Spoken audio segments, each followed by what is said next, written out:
ദേശീയ school football ടൂർണമെന്റിൽ കിരീടം നേടിയ കേരള ടീം തിരികെ വിമാനത്തിൽ കേരളത്തിലെത്തും.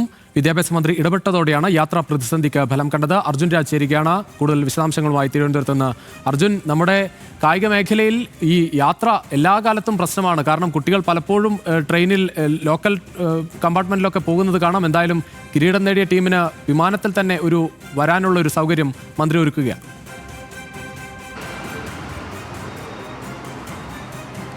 രുചീഷ് പറഞ്ഞതുപോലെ തന്നെയാണ് സാധാരണ ഈ മറ്റ് സംസ്ഥാനങ്ങളിലൊക്കെ കളിക്കാൻ പോകുന്ന കുട്ടികളുടെ യാത്ര വലിയ ദുഷ്കരമായിരുന്നു. അവർ ട്രെയിനിൽ സീറ്റ് പോലും ഉറപ്പിക്കാത്ത തരത്തിലൊക്കെ പോകുന്ന വാർത്തകളും ദൃശ്യങ്ങളും ഒക്കെ നമ്മൾ കണ്ടിട്ടുണ്ട്. അതിൽ നിന്ന് വ്യത്യസ്തമായി ഇപ്പോൾ ഫുട്ബോളിൽ കേരളത്തിന് വേണ്ടി കിരീടം ചൂടിയ കേരള ടീമിന് തിരിച്ച് വിമാനത്തിൽ യാത്രയ്ക്ക് സൗകര്യമൊരുക്കിയതാണ് പ്രധാനമായിട്ടുള്ള കാര്യം. 69ാമത് ദേശീയ ഫുട്ബോൾ ചാമ്പ്യൻഷിപ്പിൽ സീനിയർ കാറ്റഗറിയിലാണ് കേരളം കിരീടം ചൂടിയത്. കരുത്തരായ മേഘാലയെ എതിരില്ലാത്ത 2 ഗോളിന് തോൽപ്പിച്ചാണ് കേരളത്തിൻ്റെ കിരീട നേട്ടം. ഈ ഘട്ടത്തിൽ വിജയിച്ചതിന് ശേഷം മന്ത്രി വി ശിവൻകുട്ടിയുമായി ടീം സംസാരിച്ചു. അവരെ അഭിനന്ദിക്കാൻ വേണ്ടി മന്ത്രി വീഡിയോ കോളിൽ സംസാരിക്കുന്ന ഘട്ടത്തിലാണ് ഞങ്ങളുടെ ടിക്കറ്റ് അത് കൺഫേം ആയിട്ടില്ല, എന്തെങ്കിലും തരത്തിൽ ഇടപെടാൻ കഴിയുമോ എന്ന് വിദ്യാഭ്യാസ മന്ത്രിയോട് ചോദിച്ചത്. ആ ആവശ്യം പരിഗണിച്ചുകൊണ്ടാണ് മന്ത്രി ഇപ്പോൾ ആ വിഷയത്തിൽ ഇടപെട്ടുകൊണ്ട് ഈ കുട്ടികൾക്ക് വിമാനയാത്രയ്ക്കുള്ള സൗകര്യം ഒരുക്കിയിട്ടുള്ളത്.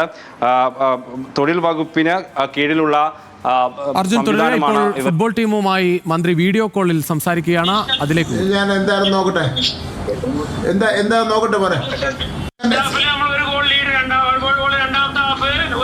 ഒരു ഗോള്, ഓക്കെ, വെരി ഗുഡ്. അപ്പോൾ കൺഗ്രാറ്റുലേഷൻസ് എല്ലാവർക്കും ആശംസകളും അഭിനന്ദനങ്ങളും. തിരുവനന്തപുരത്ത് ക്യാപ്റ്റൻ, ഓക്കെ, ക്യാപ്റ്റന്റെ പേരെന്താ?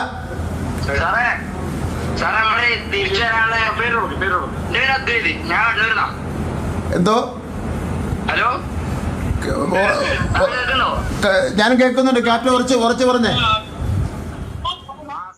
ടീമുമായി മന്ത്രി വീഡിയോ കോളിൽ സംസാരിക്കുന്ന ദൃശ്യങ്ങളാണ്. നേരത്തെ ടീമിനെ അഭിനന്ദിച്ചുകൊണ്ട് മന്ത്രി സംസാരിച്ചു. പിന്നീട് ഈ ടീമിന് കേരളത്തിലേക്ക് വിമാനത്തിൽ തന്നെ യാത്രയൊരുക്കുകയാണ് മന്ത്രി. കൂടുതൽ